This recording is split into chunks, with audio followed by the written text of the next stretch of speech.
কলিকাতা বিশ্ববিদ্যালয় BA fifth সেমিস্টারের সকল ছাত্রছাত্রী, তোমাদের যাদের বাংলা সাবজেক্টে পাস কোর্সে রয়েছে, অর্থাৎ বেঙ্গলি ডিএসই A1 পেপারটি তোমরা যারা চয়েস করেছো, তোমাদের জন্য আজকের এই ভিডিওটি খুবই গুরুত্বপূর্ণ হতে চলেছে। কারণ আজকের এই ভিডিওটিতে তোমাদের জন্য বাছাই করা খুবই গুরুত্বপূর্ণ একটি 10 নম্বরের প্রশ্নের অ্যান্সার নিয়ে আলোচনা করব। প্রশ্নটি ছিল নীল বিদ্রোহ ছিল ভারতের কৃষক আন্দোলনের এক গৌরবোজ্জ্বল অধ্যায়, আলোচনা করো। অথবা প্রশ্নটি এভাবে আসতে পারে, নীল দর্পণ নাটকে নীল বিদ্রোহের যে স্বরূপ চিত্রিত হয়েছে, আলোচনা করো। প্রশ্নটি খুবই গুরুত্বপূর্ণ, তোমাদের কিন্তু এবছর পরীক্ষা আসার সম্ভাবনা খুবই রয়েছে। প্রশ্নের অ্যান্সারে যাওয়ার আগে তোমাদেরকে বলবো, তোমাদের এই সাবজেক্টের উপর থেকে অনেকগুলি গুরুত্বপূর্ণ প্রশ্নের অ্যান্সার পূর্বে আমি ভিডিওটিতে আলোচনা করেছি এবং তোমাদের প্রিভিয়াস ইয়ার এসিকিউ কোশ্চেনে সলভ করে দিয়েছি পূর্বের ভিডিওগুলি। তোমরা যারা এখনও পর্যন্ত দেখোনি, সেই ভিডিওগুলি অবশ্যই তোমরা চ্যানেলে গিয়ে দেখে নিও, অবশ্যই তোমরা উপকৃত হবে। চলো তোমরা দেখে নাও কোশ্চেনের অ্যান্সারটি। কোশ্চেনের অ্যান্সারে প্রথম পয়েন্ট রাখা হয়েছে নীল বিদ্রোহ। বলা হয়েছে ইংল্যান্ডের শিল্প বিপ্লবের ফলে শিল্পক্ষেত্রে বস্ত্রশিল্পের উত্থান ঘটে। এই বস্ত্রশিল্পের বিস্তার ঘটানোর জন্য নীল ও নীল চাষের প্রয়োজনীয়তা বৃদ্ধি পায়। তাই অধিক মুনাফা লাভের জন্য ব্রিটিশ সরকার অষ্টাদশ শতকে ভারতীয় নীল চাষিদের উপর বিভিন্ন রকমভাবে অত্যাচার চালায়, যার ফলস্বরূপ 1859 থেকে 60 খ্রিস্টাব্দে বাংলাদেশের 24 পরগনা, যশোহর, নদিয়া, পাবনা, মুর্শিদাবাদ, ফরিদপুর, রাজশাহী জেলায় কৃষকেরা যে প্রতিরোধ আন্দোলন গড়ে তোলে তা নীল বিদ্রোহ নামে পরিচিত। পরবর্তী নেক্সট পয়েন্টে তোমরা লিখবে নীল বিদ্রোহের কারণ। দেখো, প্রথম পয়েন্ট দেবে চাষিদের নীল চাষে বাধ্য করা। ইংরেজরা গ্রাম বাংলায় চাষিদের নীল চাষে বাধ্য করা হলে চাষিরা খাদ্যশস্য উৎপাদন করতে পারত না। ফলে সাধারণ মানুষের খাদ্য জোগাড় করা কষ্টকর হয়ে ওঠে। নীল চাষে রাজি না হলে চাষিকে আটক করে শারীরিক নির্যাতন করা হতো, ঘরবাড়ি পুড়িয়ে দেওয়া হতো। 2 নম্বর কারণ রয়েছে চাষিদের আর্থিক অবস্থার অবনতি। ইংরেজরা চাষিদের কম মজুরিতে নীল চাষে বাধ্য করত। অপরদিকে তাদের খাদ্যশস্য চাষ করতে না দেওয়ার ফলে ঘরে ঘরে খাদ্যাভাব দেখা দেয়। চাষিরা ক্রমশ চরম সংকটের সম্মুখীন হয়। 3 নম্বর পয়েন্টে লিখবে দাদন প্রথা। নীলকররা চাষিদের দাদন বা অগ্রিম অর্থ দিত। অভাবের সময় চাষিরা অগ্রিম নিত। প্রতি বিঘায় 2 টাকা অগ্রিম দিয়ে চাষির সবচেয়ে ভালো জমিতে নীল চাষ করাতে বাধ্য করত। একবার কেউ দাদন নিলে সে আর নীল চাষের ঘেরাটোপ থেকে বেরিয়ে আসতে পারত না। 4 নম্বর কারণে লিখবে ইংল্যান্ডের বাণিজ্যে ভাঙন। ইংরেজ নীলকরেরা চাষিদের দিয়ে নীল চাষ করালে কিছুদিনের মধ্যে ইংল্যান্ডের বাণিজ্য ব্যবস্থা ভেঙে পড়ে। এর ফলে নীলের দাম হঠাৎ কমে যায়। নীলকররা দাদনের অর্থ ফিরিয়ে নিতে চাইলে এবং লর্ড আমহার্স্ট এর 6ষ্ঠ আইন এই দাবি অনুমোদন করলে কৃষকদের অর্থনৈতিক অবস্থা শোচনীয় হয়ে ওঠে। 4 নম্বর কারণ লিখবে পঞ্চম ও সপ্তম আইন। 1830 খ্রিস্টাব্দে লর্ড ব্যান্টিং এর শাসনকালে পঞ্চম ও সপ্তম আইনে বলা হয় কোনো চাষি দাদন নিয়ে নীল চাষ না করলে তাকে গ্রেপ্তার করা হবে এবং তার সম্পত্তি বাজেয়াপ্ত করা হবে। এর ফলে নীল চাষিদের উপর অত্যাচার বৃদ্ধি পায়। 5 নম্বর কারণ রয়েছে পক্ষপাত দুষ্টু বিচার ব্যবস্থা। ইংরেজ আইন অনুসারে কোনো ভারতীয় বিচারক কোনো সাধারণ ইউরোপীয়দের বিচার করতে পারত না। আবার গ্রামাঞ্চলের আদালতে সবাই ছিল ভারতীয় বিচারক। ফলে নীলকরদের অত্যাচারের বিরুদ্ধে কৃষকদের মামলার কোনো সুযোগ ছিল না। কলকাতায় এসে তাদের পক্ষে মামলা করা ছিল নিতান্ত অসম্ভব।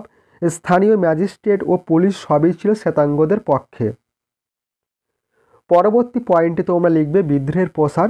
নীলকরদের, এখানে বানানটি ভুল রয়েছে, নীলকরদের তীব্র শোষণ ও অত্যাচারের বিরুদ্ধে 60 লক্ষ নীলচাষি বিদ্রোহের পথে পা বাড়ায়।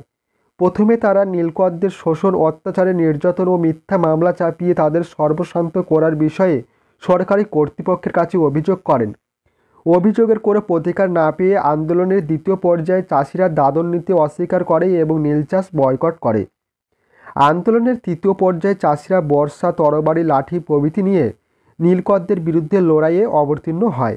বাংলার শিক্ষিত মধ্যবিত্ত শ্রেণী একাংশ নীল চাষিদের পক্ষ নিয়ে সরকারের বিরুদ্ধে সরব হন। পরবর্তী পয়েন্টে লিখবে বিদ্রোহের অবসান। বাংলার ছোট লাট পিটার গ্র্যান্ট পূর্ব বাংলা সফরে এলে হাজার হাজার নীল চাষি নদীর তীরে দাঁড়িয়ে তাদের করুণ অবস্থার কথা জানান। শেষ পর্যন্ত তিনি নীল কমিশন 1860 সালে গঠন করেন। এই কমিশনের রিপোর্টের ভিত্তিতে বাংলায় জোরপূর্বক নীল চাষ নিষিদ্ধ, নীল বিদ্রোহ থেমে যায়। নিষিদ্ধ হলে নীল বিদ্রোহ থেমে যায়। পরবর্তী নেক্সট পয়েন্টে তোমরা লিখবে নীল বিদ্রোহের গুরুত্ব। 1 নম্বরে নীল বিদ্রোহ হলো ভারতের সর্বপ্রথম জাতীয় আন্দোলন। এই বিদ্রোহ ভারতের সকল শ্রেণীর ঐক্যবদ্ধতার প্রথম পদক্ষেপ। এই আন্দোলন কৃষক, জমিদার, শিক্ষিত বাঙালির মিলন ঘটায়। দ্বিতীয় গুরুত্ব রয়েছে নীল বিদ্রোহের তীব্রতা লক্ষ্য করে সরকার 1860 খ্রিস্টাব্দে নীল কমিশন নিয়োগ করেন। এর দ্বারা কৃষকদের কতগুলি সুবিধা দান করা হয়। 3 নম্বর গুরুত্ব রয়েছে নীল বিদ্রোহের সাফল্য বাঙালি জাতীয়তাবাদ প্রসারে সহায়তা করেছিল। শিশির কুমার ঘোষ লিখেছেন, নীল বিদ্রোহই সর্বপ্রথম ভারতবাসীকে সংবদ্ধ রাজনৈতিক আন্দোলনের প্রয়োজনীয়তা শিখিয়েছিল। 4 নম্বর গুরুত্ব রয়েছে নীলকরদের অত্যাচার বাংলার হিন্দু মুসলমানদের মধ্যে ঐক্যবোধ দৃঢ় করে। উভয় সম্প্রদায়ের কৃষকেরা শাসক শোষক শ্রেণীর বিরুদ্ধে যৌথভাবে আন্দোলন শুরু করে। পরবর্তী নেক্সট পয়েন্টে লিখবে সংবাদপত্রের ভূমিকা। বিভিন্ন পত্র পত্রিকাতে নীলকর সাহেবদের নির্মম অত্যাচারের কথা, অসহায় কৃষকদের দুরবস্থার কথা সুন্দরভাবে তুলে ধরা হয়। হিন্দু, পেট্রিয়ট, তত্ত্ববোধিনী পত্রিকা, সংবাদ প্রভাকর, সমাচার চন্দ্রিকা, সোমপ্রকাশ, সমাচার দর্পণ প্রভৃতি পত্রিকা গুরুত্বপূর্ণ ভূমিকা পালন করে। নেক্সট পয়েন্টে লিখবে লেখক ও সাহিত্যিকদের ভূমিকা। বিভিন্ন সাহিত্যিক তাদের সাহিত্যকর্মের দ্বারা নীলকরদের বিরুদ্ধে চাষিদের উৎসাহিত করেন।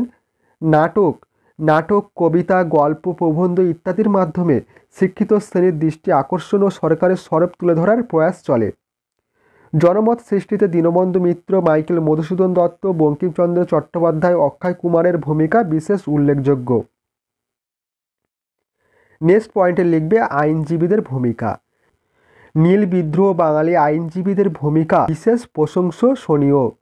এই সময় নীলকররা চাষিদের নামে অজস্র মিথ্যা মামলা দায়ের করেন। এগুলি চালাবার মতো আর্থিক ক্ষমতা দীনদুঃখী কৃষকদের ছিল না। আইনজীবীরাই স্বতঃপ্রণোদিতভাবে কৃষকদের হয়ে মামলা লড়েন। প্রখ্যাত আইনজীবী প্রসন্নকুমার ঠাকুর, শম্ভুনাথ পণ্ডিত প্রমুখের ভূমিকাও প্রশংসনীয় ছিল। পরবর্তী নেক্সট পয়েন্টে লিখবে নীলদর্পণ নাটকের ভূমিকা। এক্ষেত্রে সর্বাধিক গুরুত্বপূর্ণ ছিল দীনবন্ধু মিত্রের নীলদর্পণ নাটক। গ্রন্থটি ইংরেজিতে অনুবাদ করেন মাইকেল মধুসূদন দত্ত এবং প্রকাশিত হয় ব্রিটিশ ধর্মযাজক রেভারেন্ড জেমস লং সাহেবের নামে। এর জন্য 1 মাস কারাদণ্ড ও 1000 টাকা জরিমানা হয়। কালীপ্রসন্ন সিংহ ওই টাকা দিয়ে মহানুভবতার পরিচয় দান করেন।